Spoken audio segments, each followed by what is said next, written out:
और क्या हाल है बालक तुम लोग का? कैसा चल रहा है पढ़ाई लिखाई? हम लोग शुरू कर रहे थे हीट एंड थर्मोडायनामिक्स पढ़ रहे थे। हीट एंड थर्मोडायनामिक्स में पिछले लेक्चर में हम लोग बात किए थे isothermal process, adiabatic process complete कर लिए थे। और एडियाबेटिक के बाद मैंने बोला था प्रॉब्लम करवाना है, लेकिन एक प्रॉब्लम आ रहा है तुम लोगों के साइड से। बहुत सारे बच्चे फिर फोन करके बोले कि असाइनमेंट और नहीं है, यहाँ HCV का बुक भी नहीं है, तो सारे प्रॉब्लम्स को बोर्ड पे लिखना पॉसिबल नहीं है कि इतने सारे प्रॉब्लम्स आपको बोर्ड पे लिखते चले, वो बड़ा टाइम टेकिंग प्रोसेस होगा। इसीलिए हम लोग उसको PDF फॉर्म में आपको अवेलेबल कराएंगे। और यही रीजन है कि आज आपको आइसोथर्मल एडियाबेटिक के बाद आइसोबारिक आइसोपोरिक प्रोसेस मतलब आगे पढ़ाएंगे और आपको इंफॉर्मेशन मिल जाएगा, मतलब अगले लेक्चर तक के पहले आपको इंफॉर्मेशन मिल जाएगा तो वो PDF फॉर्म में क्वेश्चन कहाँ मिलेगा।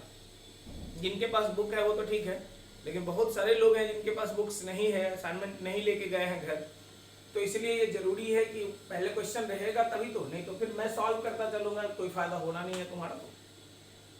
तो इसलिए PDF फॉर्म उसका कहाँ से अवेलेबल होगा, कैसे अवेलेबल होगा, वो अगले लेक्चर के पहले आपको इन्फॉर्मेशन मिल जाएगा हर लोग को।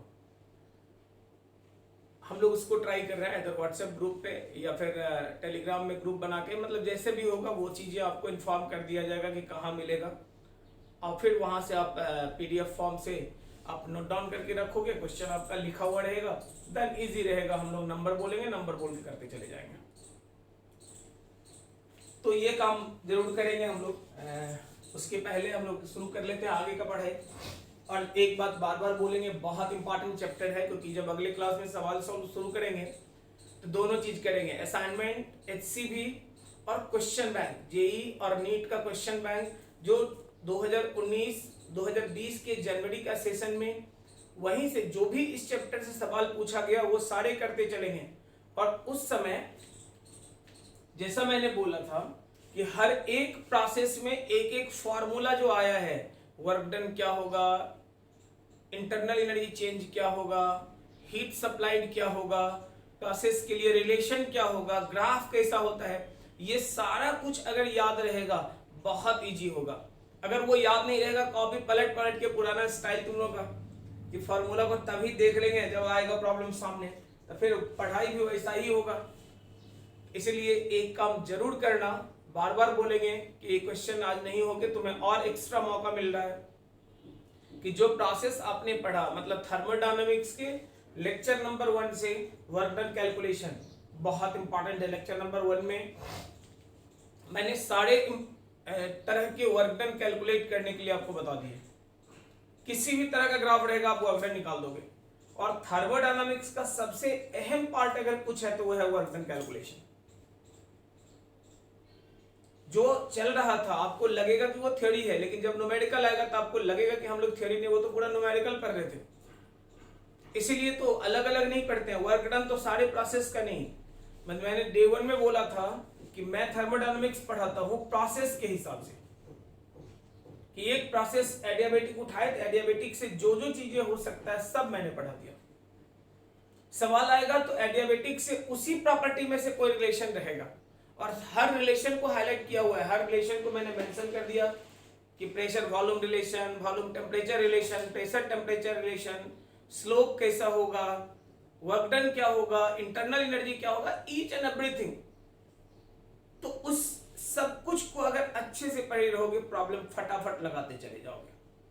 तो अगले लेक्चर में प्रॉब्लम होगा, क्योंकि वो क्वेश्चन बैंक से लेके सब कुछ करना है हम लोग को, तो सब कुछ क्वेश्चन बैंक कहोगे तो वो भी अवेलेबल होगा।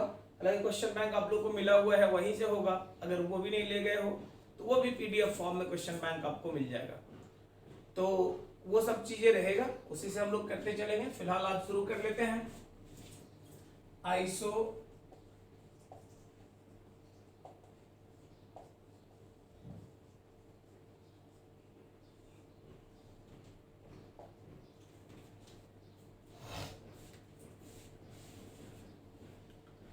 Isobaric process.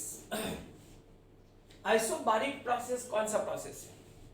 थर्मोडायनामिक्स का ऐसा प्रोसेस जिसमें प्रेशर का वैल्यू हमेशा कांस्टेंट रहता हो। ध्यान देना, थर्मोडायनामिक्स का ऐसा प्रोसेस जिसमें प्रेशर का वैल्यू हमेशा कांस्टेंट रहता हो, उसी प्रोसेस का नाम कुछ और नहीं, कौन सा, आइसोबारिक प्रोसेस बोलते हैं। मतलब आप कह सकते हो प्रेशर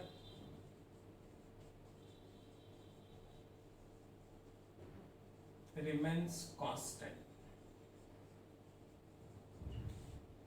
मतलब P बराबर कांस्टेंट होना चाहिए, ये इस प्रोसेस का खास बात है।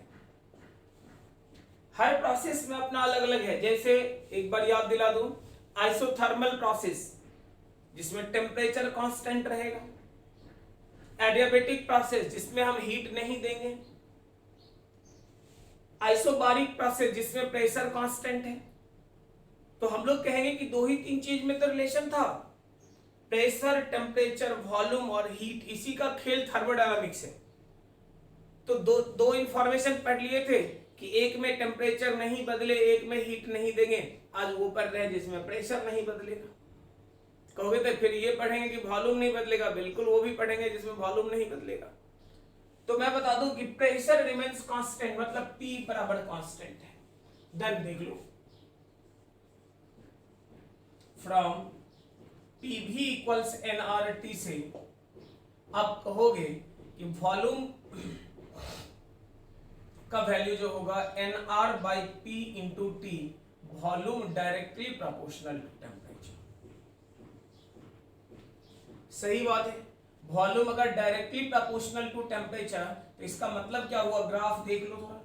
आप कहोगे कि वॉल्यूम और टेम्परेचर के बीच अगर ग्राफ प्लॉट करा जाए तो ये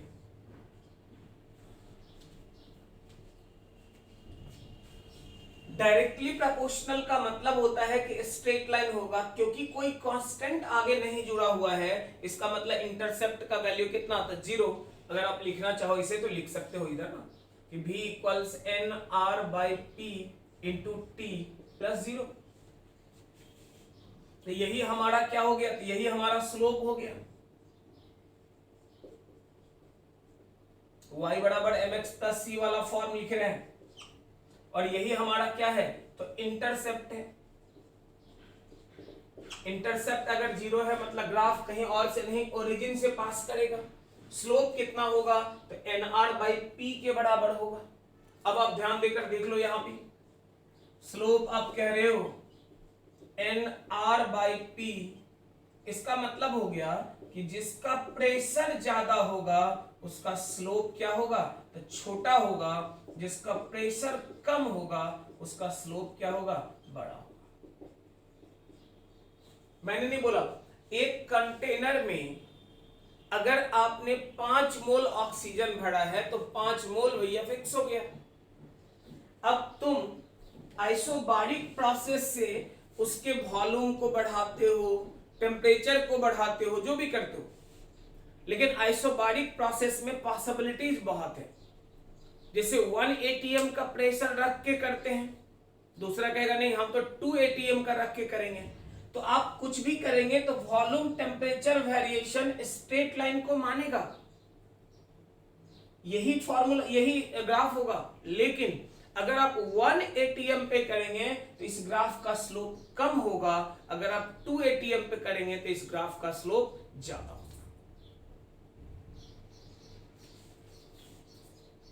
ये 1 atm पे करेंगे, अगर 1 atm पे करेंगे प्रेशर कम रहेगा तो स्लोप जो होगा ज्यादा होगा, अगर 2 atm पे करेंगे तो स्लोप जो होगा कम होगा। मतलब 1 atm वाले का स्लोप कम, ये 1 atm वाले का स्लोप ज्यादा और 2 atm वाले का स्लोप कम होगा।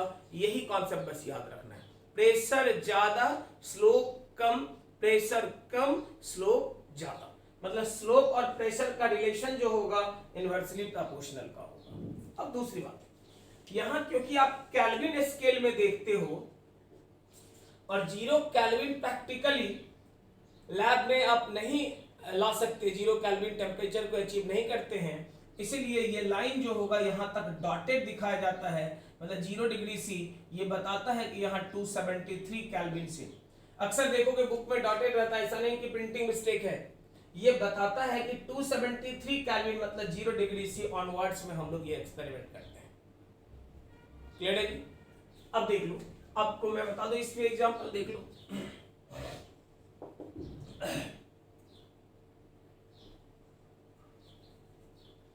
if gas filled in a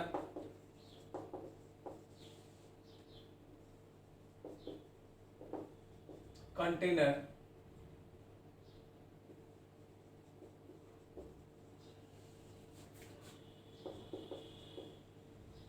expanded through isobaric process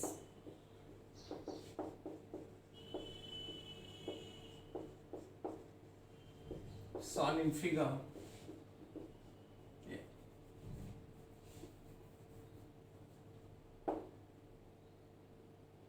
gas filled in a container expanded through isobaric process and its volume varies with temperature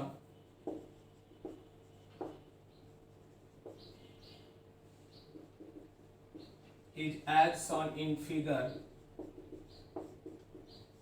then which of following is correct? देख लो problem का कहना है कि एक container में आपने gas fill up कर दिया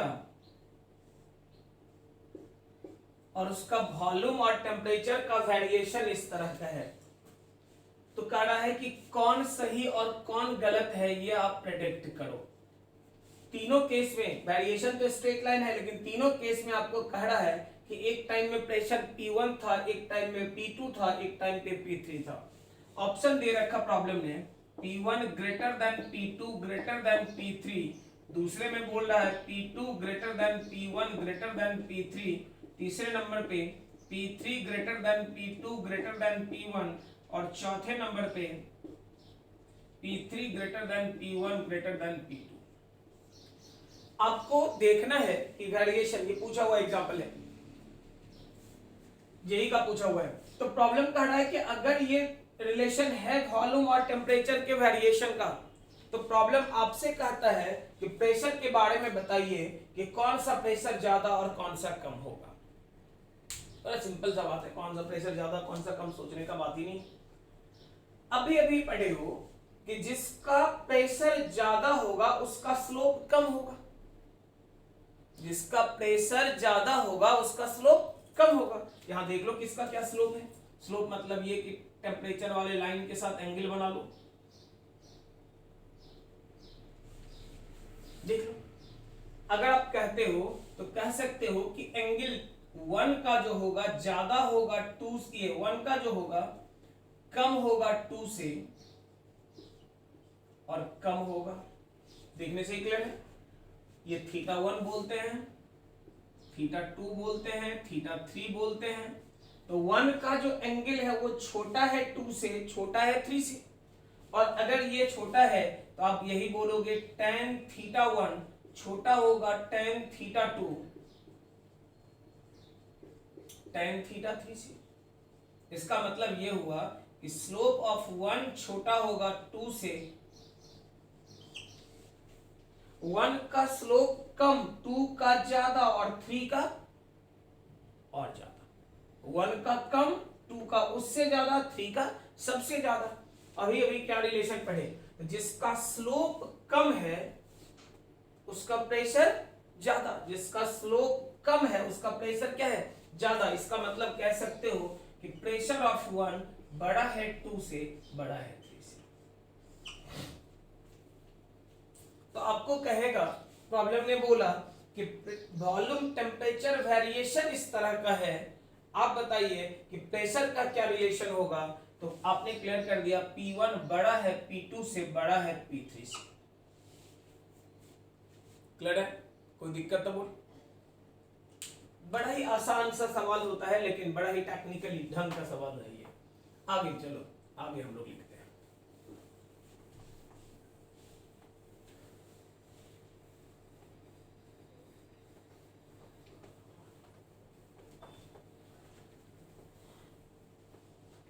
आगे अगर कहा जाए, देख लो, ऑल्सो हम लोग क्या कहेंगे, प्रेशर हमने बोला हुआ है कांस्टेंट, क्या बोले हो, प्रेशर कांस्टेंट है।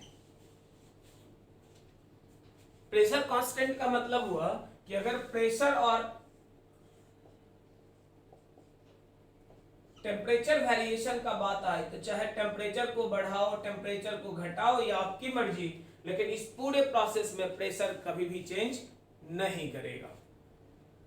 टेम्परेचर बढ़े या टेम्परेचर घटे कोई अंतर नहीं पड़ेगा, लेकिन प्रेशर हर हाल में क्या होगा, कांस्टेंट रहेगा। अगला, अगर आप कहते हो प्रेशर और वॉल्यूम का ग्राफ देख लो,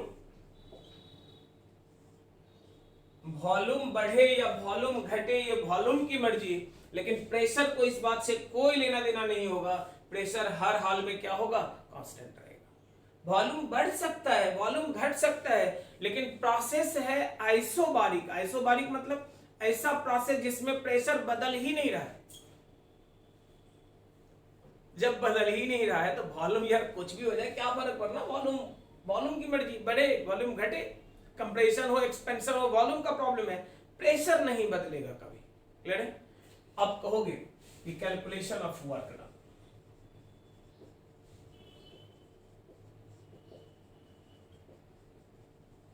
इस प्रोसेस में वर्क डन कैलकुलेट करना। चलो जी, वर्क डन का फॉर्मूला क्या पढ़े थे, तो फॉर्मूला था बाबू पीडीवी, याद कर। प्रेशर कांस्टेंट है, निकाल दो बाहर, कहां से कहां तक, तो V1 से V2 तक, मतलब P into V2 minus V1। आप कहोगे तो ये भी बोल सकते हो इसे क्या, ऑल्सो आपने कहा कि work done equals PdV and PV बराबर होता है nRT। इसका मतलब हुआ कि P1 V1 nRT1 and P2 V2 nRT2। मतलब साफ है, वर्क डन का मतलब हुआ PV2 माइनस PV1। आप तो सीधे बोल दो कि nRT2 माइनस, तुम कहोगे कि आप तो लिखे P2 V2 nRT2, यहां PV में लिख देते हैं। P2 मतलब फाइनल प्रेशर, P1 मतलब इनिशियल प्रेशर। अगर प्रेशर कांस्टेंट है तो जो फाइनल वही इनिशियल, इसीलिए P लिखा गया कॉमन। अगर प्रेशर कांस्टेंट है तो तुम फाइनल प्रेशर बोलो, मैं इनिशियल बोलता हूं, यार बात तो बराबर हो गया। अगर दोनों का बात बराबर है तो आप लिख सकते हो डायरेक्ट। आप मतलब क्या कहोगे इसका, तो आप कहोगे nRT2 minus T1, this is work done. तो अगर आपको वॉल्यूम के टर्म में बोलेगा, प्रेशर और वॉल्यूम दिया रहेगा ये वाला फॉर्मूला, प्रेशर और टेम्परेचर दिया रहेगा ये वाला फॉर्मूला, कोई दिक्कत है तो बोल ले। मतलब टेम्परेचर का रिलेशन कहेगा नंबर ऑफ मोल के साथ तो ये वाला formula, temperature and number of mole रहेगा ये वाला फॉर्मूला, अगर प्रेशर और वॉल्यूम रहेगा तो ये वाला, कोई दिक्कत तो नहीं है। चल आगे बढ़, हम लोग कहते हैं अगला calculation of change in internal energy.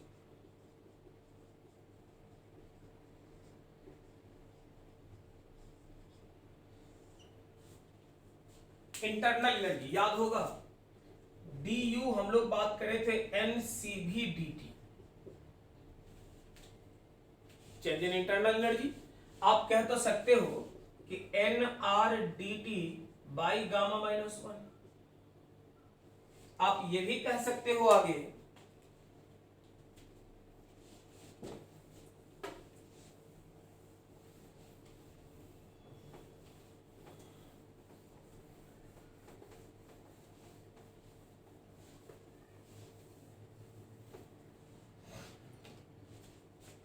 ये भी कह सकते हो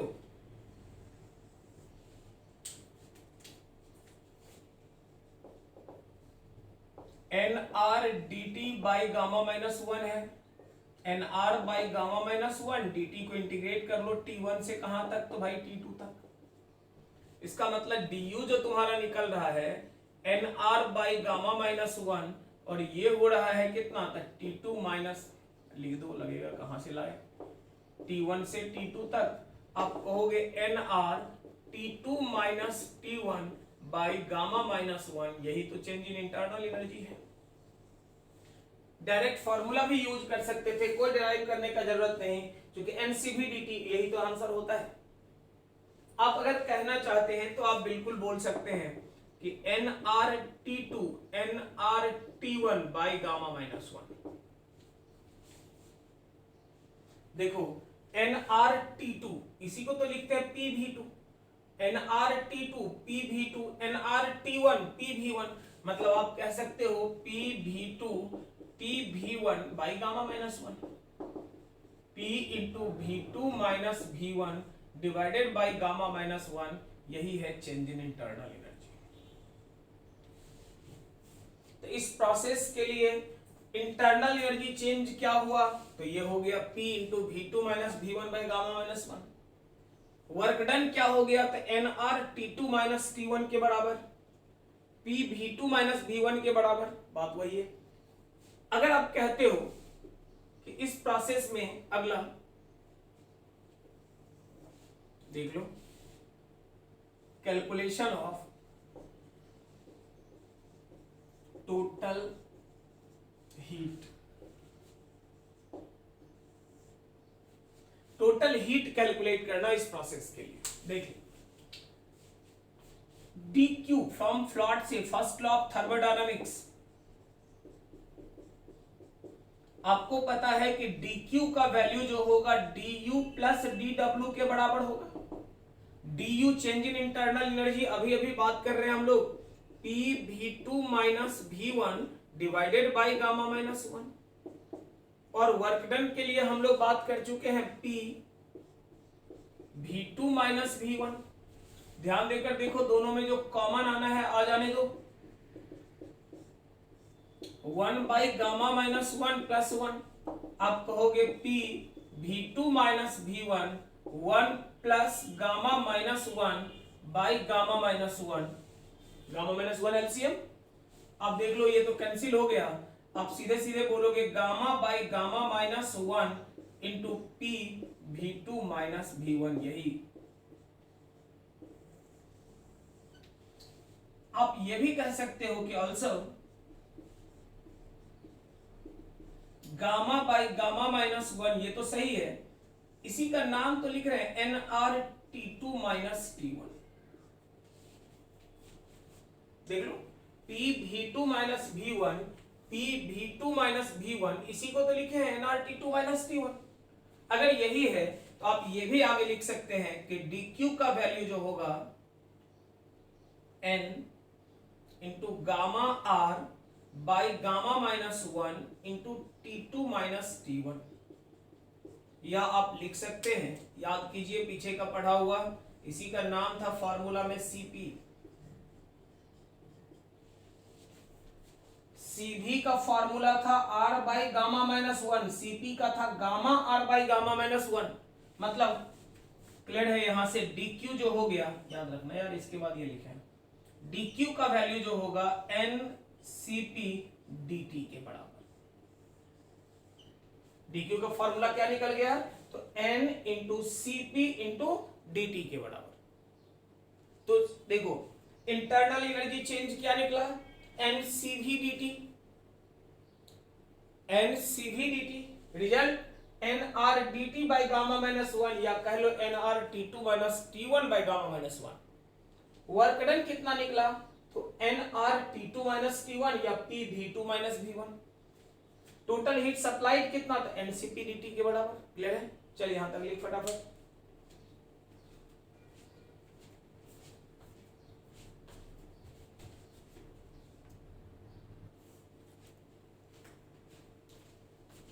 छाप लिया, चल आगे देखते हैं हम लोग।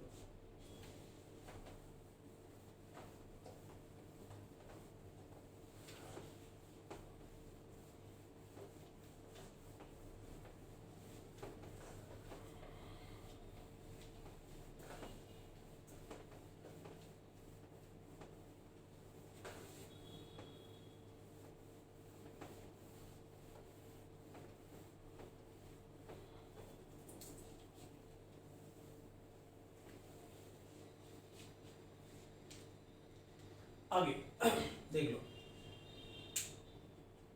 हम लोग बात किए अभी क्या कि dq जो हीट सप्लाइड है कुछ और नहीं एनसीपी dt के बराबर हो गया टोटल हीट। हम लोग अगले स्टेप में बोल रहे हैं एंथैल्पी चेंज। एंथैल्पी चेंज क्या होगा, तो यही तो होता है टोटल हीट सप्लाई। मतलब आप कह सकते हो एनसीपी dt, आप ये भी कह सकते हो कि एंथैल्पी चेंज जो होगा gamma N R D T divided by gamma minus one, या gamma N R by gamma minus one into T2 minus.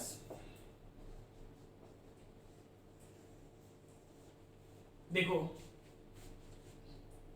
Enthalpy change क्या होगा, इंथैल्पी चेंज तो DH बराबर कितना, तो हम लोग कहते हैं टोटल हीट सप्लाई। तो टोटल हीट कितना है, तो एनसीपीडीटी के बराबर।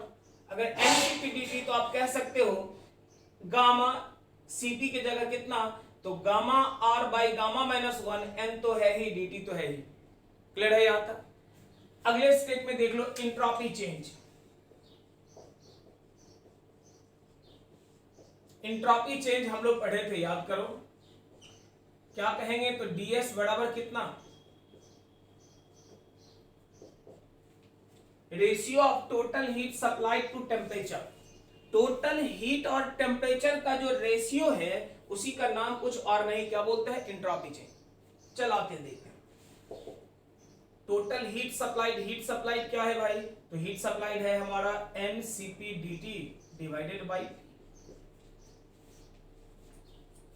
Clear, N gamma R by gamma minus one और dt बाई टी, उठा दो इंटीग्रेट कर लो, क्या बोलोगे, तो आप बोल सकते हो यहां से कि gamma by gamma minus one N R T1 से T2 अगर है तो आप कह सकते हैं ln T1 से dt by T, 1 by x का ln x, 1 बाई t का ln t इंटीग्रेशन हो गया। तो अगर इंटीग्रेशन ln t हुआ तो ds का वैल्यू क्या लिखोगे, तो gamma by 1 minus gamma into N R into ln T2 minus ln T1। आप तो ये भी लिख सकते हो gamma by 1 minus gamma N R ln T2 by T1, और लिखना चाहे तो ln को हटाने के लिए 2.303 गामा एन आर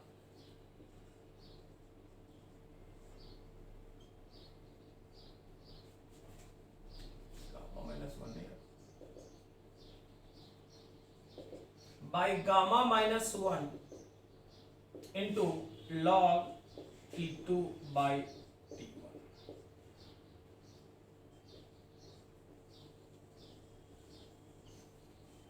अब ये भी कह सकते हो ऑल्सो, देख लो Cp का वैल्यू कितना होता है, gamma R by gamma minus one. इसका मतलब ds का वैल्यू 2.303 NCP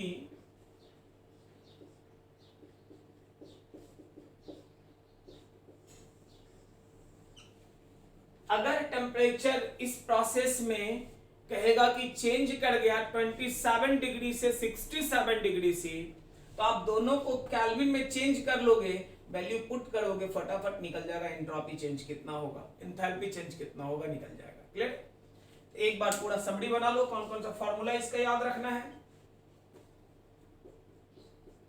तो सबसे पहले तो प्रेशर कांस्टेंट है, जो पढ़ा दिए वही लिख रहे हैं। दूसरा पॉइंट हमारा क्या हो रहा है, तो volume directly proportional to temperature. Graph कैसा, तो ग्राफ जो होगा स्ट्रेट लाइन होगा। रिलेशन क्या होगा, तो प्रेशर जिसका ज्यादा होगा स्लोप उसका कम होगा, प्रेशर जिसका कम रहेगा स्लोप उसका ज्यादा होगा। क्लियर है, या इसी को उल्टा कह लो, स्लोप कम है क्योंकि दिखने में प्रेशर नहीं स्लोप दिखेगा, इसीलिए स्लोप कम है तो प्रेशर ज्यादा है, स्लोप अगर ज्यादा है तो प्रेशर जो होगा तुम्हारा कम होगा। क्लियर? तीसरे नंबर पे वर्क डन क्या होगा, तो वर्क डन हो गया P V2 माइनस V1 या NR T2 माइनस T1 के बराबर। कहोगे चौथे नंबर पे इंटरनल एनर्जी चेंज कितना, तो डेल्टा U आप कह सकते हो NCV dt, आप इसी को कह रहे हो NR T2 minus T1 by gamma minus 1, या आप इसी को ये भी कह रहे हो कि P V2 minus V1 by gamma minus 1। Total heat supplied कितना था, जो फॉर्मूला याद रखना है सब लिख दे रहे हैं। हीट सप्लाइड का वैल्यू कहोगे तो टोटल हीट जो था NCP dt, सारा फॉर्म याद रखना है, gamma by gamma minus 1 NR dt, gamma by gamma minus 1 NR T2 minus T1।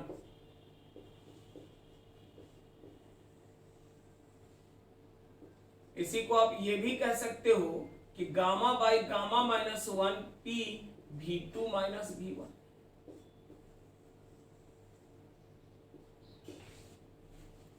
आप कहोगे कि इंथैल्पी चेंज कितना है, तो इंथैल्पी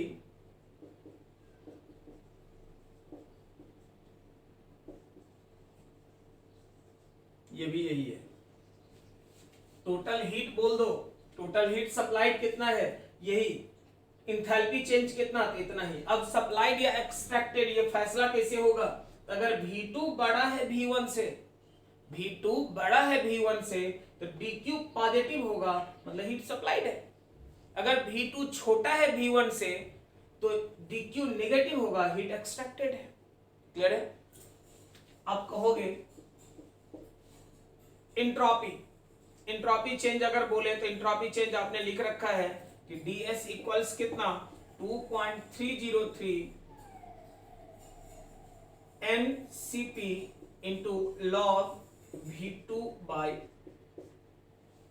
Cp का वैल्यू कितना, तो Cp का वैल्यू आपको पता है gamma R by gamma minus 1। Clear है यहां तक? फटाफट छाप ले।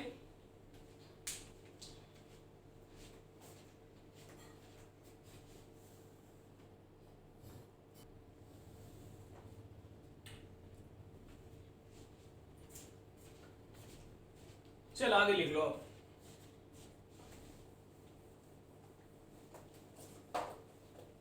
तो आइसोबारिक प्रोसेस का सब कुछ हम लोग देख लिए। वर्क डन क्या होगा, इंटरनल एनर्जी क्या होगा, हीट क्या होगा, एंट्रोपी क्या होगा, एंथैल्पी क्या होगा। आगे अगला प्रोसेस,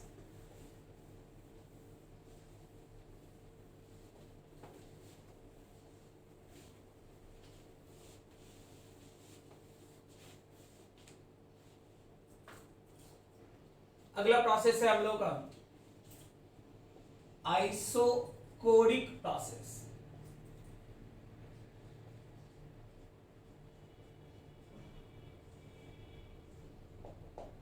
कई एक बार बच्चे बोलते हैं आइसोचोरिक प्रोसेस, यार चोरिक नहीं है कोरिक है, आइसोकोरिक, आइसोचोरिक नहीं है।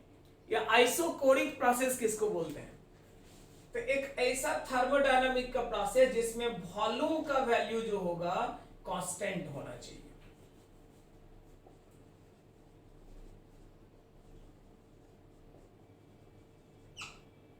वॉल्यूम कांस्टेंट मतलब आप कह सकते हो कि V का वैल्यू कांस्टेंट होना चाहिए।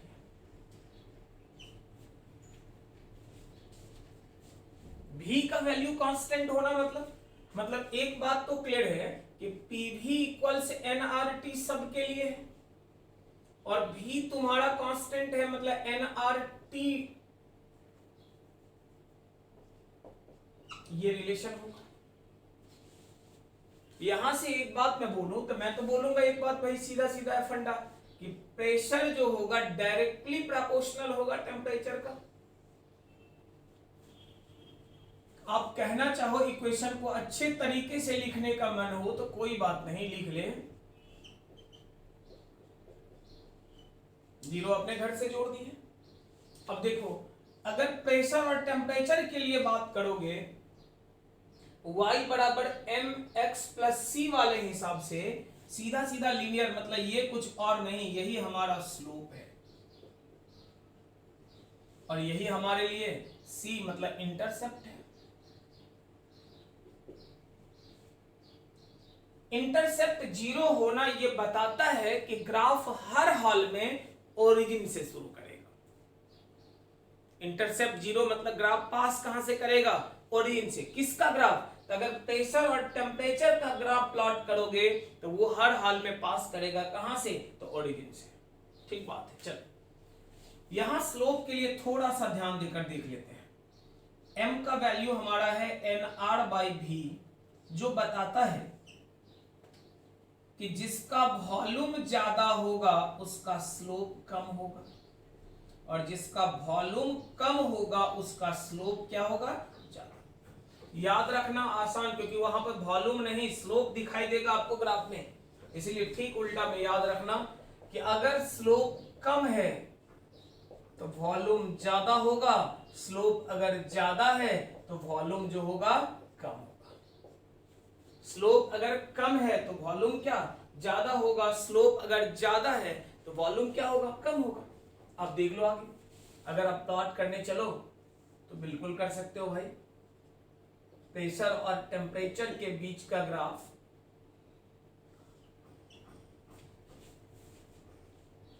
पहली बात तो ये स्ट्रेट लाइन, अगर कहोगे ये स्लोप, जहां पे tan थीटा इसी को m बोलते हैं और ये m हमारा nr/v के बराबर होगा। मतलब स्लोप इस बात पे डिपेंड करेगा कि कितना मोल गैस आपने लिया है। स्लोप इस बात पे डिपेंड करेगा कि जिस कंटेनर में भरे हो उसका वॉल्यूम कितना है। स्लोप को बिल्कुल भी टेम्परेचर से मतलब नहीं होगा। स्लोप को इस बात से भी मतलब नहीं होगा कि प्रेशर कितना है। स्लोप को सिर्फ और सिर्फ number of mole of gas and volume of gas से मतलब होगा। क्लियर? आगे देख लो, जैसा एग्जांपल वहां करे थे उसी तरह का एग्जांपल यहां भी देख लेते हैं। प्रेशर और टेम्परेचर के लिए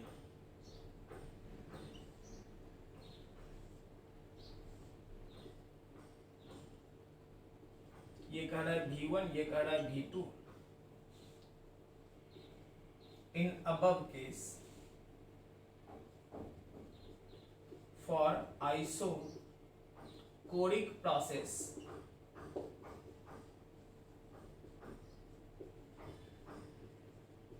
which of following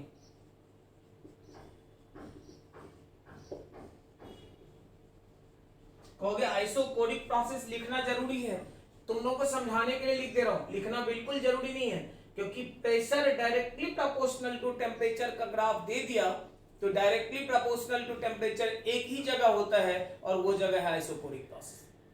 इसलिए जैसे ही ग्राफ इस टाइप का दिया स्ट्रेट लाइन वाला, वो प्रोसेस खुद रिफाइंड हो गया कि वो आइसोकोरिक है।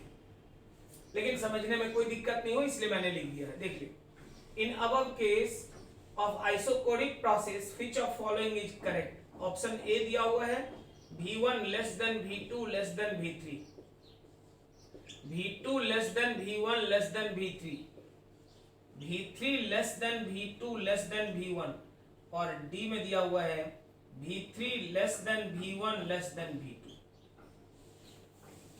वहां ग्रेटर देन का देखे थे तो इसलिए यहां लेस देन का देख लिया।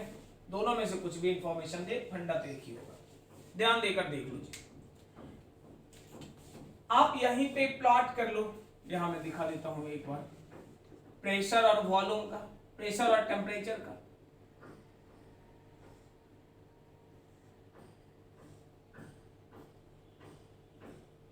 यहां ये एंगल और ये angle, this is θ1, this is θ2, this is θ3। Volume V1, volume V2, volume V3। अब देखो θ3 आपका बड़ा है θ2 से, बड़ा है θ1 से। इसका मतलब tan θ3 बड़ा होगा tan θ2 से और ये बड़ा होगा किससे, tan थीटा 1 से।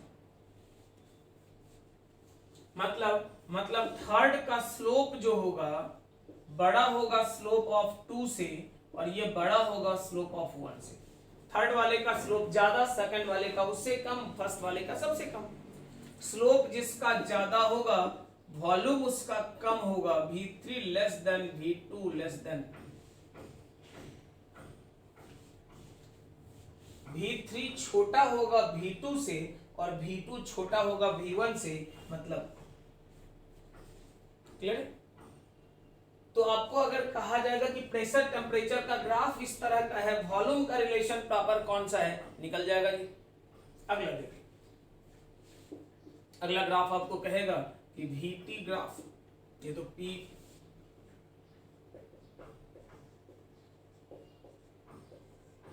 अगला कह रहा है VT ग्राफ वॉल्यूम और टेम्परेचर के बीच में। वॉल्यूम का क्या कहना, वॉल्यूम तो कांस्टेंट है, टेम्परेचर को बढ़ाओ टेम्परेचर को घटाओ ये आपकी मर्जी, लेकिन इससे वॉल्यूम पे कोई अंतर नहीं होगा, ये पक्का गारंटी है। क्लियर है। अगला चल, अगर आपको कहा जा रहा है वॉल्यूम टेम्परेचर का हो गया पीटी ग्राफ, ये पीवी ग्राफ, वॉल्यूम को बढ़ाओ वॉल्यूम को घटाओ ये आपकी मर्जी है, उसमें कोई आपको रोकेगा नहीं, लेकिन प्रेशर किसी भी कंडीशन में चेंज नहीं करेगा। प्रेशर का वैल्यू हर हाल में क्या होगा, तो कांस्टेंट रहेगा। तो प्रेशर टेम्परेचर का क्या होगा, वॉल्यूम टेम्परेचर का क्या होगा, प्रेशर वॉल्यूम का क्या होगा। ग्राफ क्लियर है जी, ऐसे ही है। चल आगे देख, फटाफट फटाफट छाप ले जल्दी।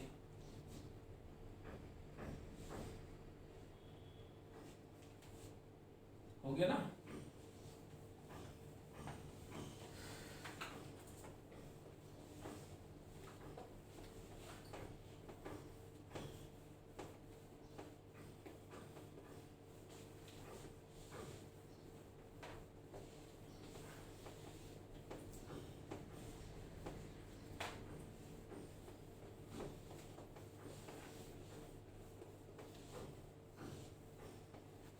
तुम लोग झोला झटकर लेके इतना घर जाता है, और बुक तुम लोग कैसे छोड़ दिया एकदम, तुरंत तुरंत तुम लोग फोन कर रहा है लगातार कि बुक नहीं है। बुक कैसे छूट गया तुम लोग का, बुक कॉपी।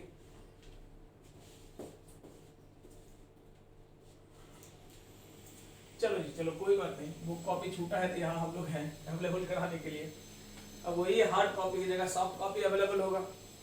हाँ, लेकिन वो भी मोबाइल में बस रखे रहना, बुक कहाँ है तो मोबाइल में बिल्कुल अवेलेबल कराएंगे। और कल हम आज ही होपफुली आपको इन्फॉर्मेशन देंगे कि कैसे, और नहीं होगा तो फिर हम लोग व्हाट्सएप ग्रुप बना के उस पर डालेंगे।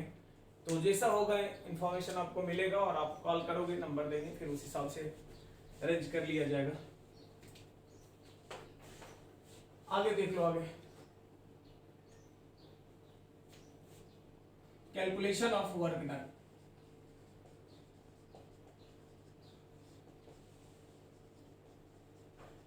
क्योंकि इसमें सबसे बड़ी समस्या यही है कि ये मैकेनिक्स की तरह नहीं है कि माना कि मास m kg, वो नहीं, एग्जैक्ट वैल्यू रहेगा, ऑन दैट बेसिस आप कैलकुलेशन करोगे। गिवन इंफॉर्मेशन में 2-4 सवाल तो चलो अब मानकर कर लोगे, लेकिन वैल्यू रहेगा तभी आपका कैलकुलेशन होगा, तभी प्रोसेस सही से समझ में आएगा। इसीलिए 2-4 सवाल लिखने से काम चलेगा भी नहीं। तो प्रॉब्लम जब तक आपके सामने नहीं होगा तब तक ये समझ में नहीं आएगा कि हमें इसको डील कैसे करना है। इसलिए बहुत जरूरी होगा जब आपको मिलेगा पीडीएफ फॉर्म तो आप उसे नोट डाउन कर लेना कॉपी में, ये नहीं कि पढ़ते दे, क्योंकि जिस टाइम सवाल सॉल्व करवाएंगे उस टाइम प्रॉब्लम आप पढ़ोगे ना तभी समझ में आएगा। वो क्वेश्चन बाद में पढ़ोगे और सॉल्यूशन पहले होगा तो वो कभी भी पल्ले नहीं पड़ेगा। और थर्मोडायनामिक्स बहुत इंपॉर्टेंट चैप्टर है, और बहुत इंपॉर्टेंट मेरे बोलने से नहीं है, अगले क्लास में खुद समझ में आ जाएगा कितने सवाल इसके हैं। क्योंकि मैं शुरू करूंगा असाइनमेंट और HCV से, लेकिन जाएंगे हम लोग क्वेश्चन बैंक तक, और जेई अपडेटेड 2020 के जनवरी तक का क्वेश्चन करेंगे, 2019 तक के जेई मेन एडवांस सब का क्वेश्चन करेंगे। और जब क्वेश्चन बैंक आप करोगे तब आपको पता चल जाएगा कि कितना ज्यादा इंपॉर्टेंट चैप्टर है ये। तो थोड़ा सा ध्यान देने का जरूरत है, और वो क्वेश्चन जो भी रहेगा उसको आपको नोट डाउन करके रखना है। ये नहीं कि मोबाइल में है क्वेश्चन भी, मोबाइल में है सॉल्यूशन भी, और तुम रोड पे घूम रहा है बिना मोबाइल लेके, क्वेश्चन कहाँ तो पॉकेट में, सॉल्यूशन कहाँ तो पॉकेट में, तो पूरा दुनिया पॉकेट में है, तो फिर किसी लायक नहीं हो, ये बड़ा मुश्किल वाला कंडीशन होता है, तो थोड़ा सा ध्यान दो। चलो जी, calculation of work done, work done calculate करो। वर्क डन के लिए फॉर्मूला हम लोग पढ़े थे पीडीवी, बढ़िया बात है पीडीवी, लेकिन यार वॉल्यूम तो बदला ही नहीं, ये तो चेंज इन वॉल्यूम है, ये क्या है, चेंज इन वॉल्यूम। अगर इस प्रोसेस के लिए वॉल्यूम नहीं बदला तो इस प्रोसेस के लिए चेंज इन वॉल्यूम कितना, 0। इसका मतलब है कि इस प्रोसेस में वर्क डन नहीं होगा। आइसोकोरिक प्रोसेस एक ऐसा प्रोसेस जिस प्रोसेस में प्रेशर बदलेगा, टेम्परेचर बदलेगा, सब कुछ होगा, लेकिन वर्क डन नहीं होगा। वर्क डन नहीं हो उसी प्रोसेस का नाम कौन सा बोलते हैं, आइसोकोरिक, वर्क डन बराबर 0। आप कहोगे calculation of change in internal energy,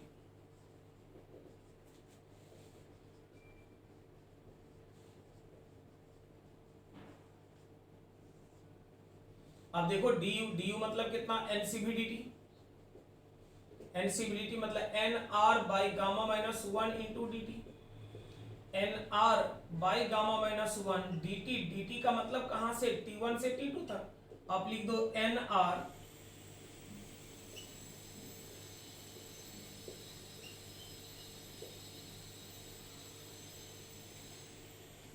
change in internal energy कितना होगा, तो N R by gamma minus 1 into T2 minus T1 के बराबर होगा। आगे देख, ऑल्सो पीवी बराबर एनआरटी, तो यार सबके लिए है, वॉल्यूम कांस्टेंट है, ठीक बात है, वॉल्यूम कांस्टेंट है। आप कहोगे P1 भी बराबर nRT1 और P2 भी बराबर nRT2, वॉल्यूम कांस्टेंट है इसलिए V1 नहीं लिखे, ये V1 ही है इनिशियल। आप अगर लिखना चाहो तो लिख सकते हो कि दिस इक्वल्स P1 V1 बराबर nRT, और इसको कह सकते हो P2 V2 बराबर nRT2, करेक्ट है।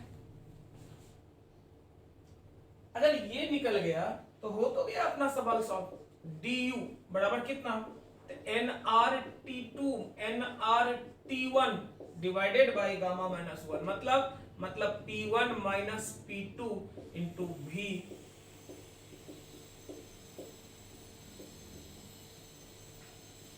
nRT2 के जगह P2 भी, nRT1 के जगह P1 भी घटा दिए, nRT2 के जगह P2 भी, nRT1 के जगह P1 भी घटा दिए, P2 minus P1 into V by gamma minus 1, clear. आगे अगर कहते हो कि कैलकुलेशन ऑफ हीट, इस प्रोसेस में हीट कितना सप्लाई किया जाए, तो फर्स्ट लॉ ऑफ थर्मोडायनामिक्स के रूल के हिसाब से dq बराबर du प्लस dw। आप कहोगे कि du प्लस dq जो होगा वो कुछ और नहीं du के बराबर होगा। dq मतलब आप कह सकते हैं du कितना, nr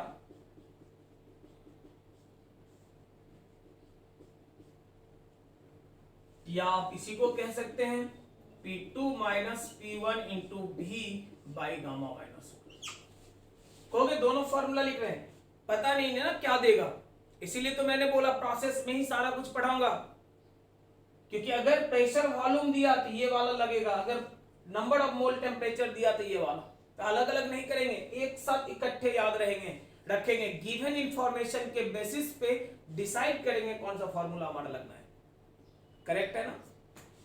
तो हीट कितना इस प्रोसेस में सप्लाई करा गया ये निकल गया, इंटरनल एनर्जी चेंज कितना वो निकल गया, वर्क डन कितना हुआ वो भी हम लोग देख लिए, भाई कुछ नहीं हुआ, लेकिन देख तो लिए कि कुछ नहीं हुआ, कोई दिक्कत वाली बात है तो बोलो।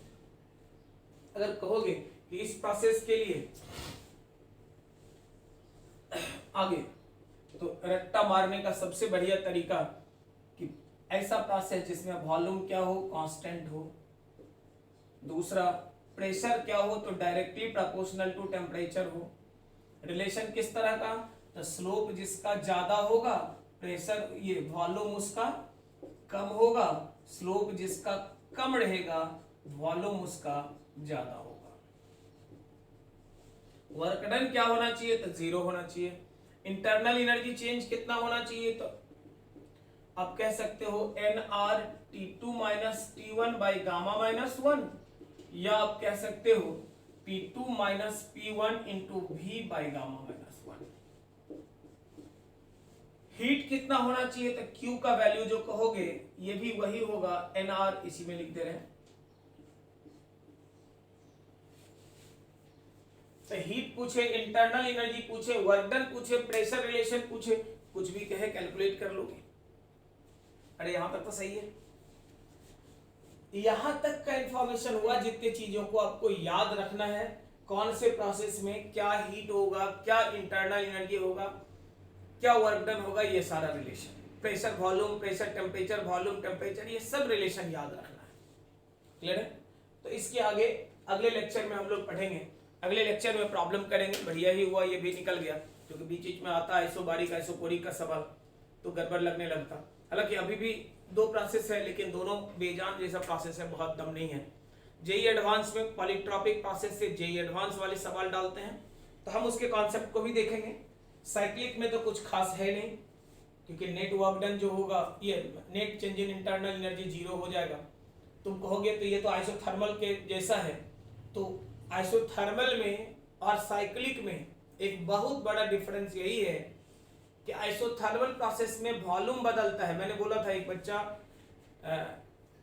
कमेंट्स में डाला था, तो मैंने क्लियर किया था आपको कि आइसोथर्मल प्रोसेस में वॉल्यूम बदलता है, प्रेशर बदलता है, टेम्परेचर नहीं बदलता। साइक्लिक वो है जिसमें प्रेशर वॉल्यूम भी नहीं बदलता है, फाइनल सब कुछ इनिशियल के बराबर हो जाता है, साइक्लिक बोलते हैं। तो हम लोग बात करेंगे उसके बारे में कि क्या होता है नेक्स्ट लेक्चर में। क्लियर है? आज यहां तक सारा रिलेशन याद रखना। चारों प्रोसेस जो आप पढ़े हो, वो सभी प्रोसेस को वंस अगेन बोलूंगा कि एक बार अच्छे से सारा फॉर्मूला याद रखना, ताकि जब सवाल लगाने लगे तो ढूंढना नहीं कि अच्छा हाँ ऐसा तो कुछ बोले थे। अगर पूरा क्लियर रखोगे तो बहुत अच्छा कर जाओगे। साथ साथ वर्क डन कैलकुलेशन जो लेक्चर 1 है वो जरूर याद रखना, क्योंकि वर्क डन कैलकुलेशन बहुत इंपॉर्टेंट रोल प्ले करेगा ग्राफ वाले सवाल को सॉल्व करने के लिए, स्पेशली जेईई एडवांस का सवाल सॉल्व करने के लिए। अरे सही है, तो चल नेक्स्ट क्लास में आगे हम लोग बात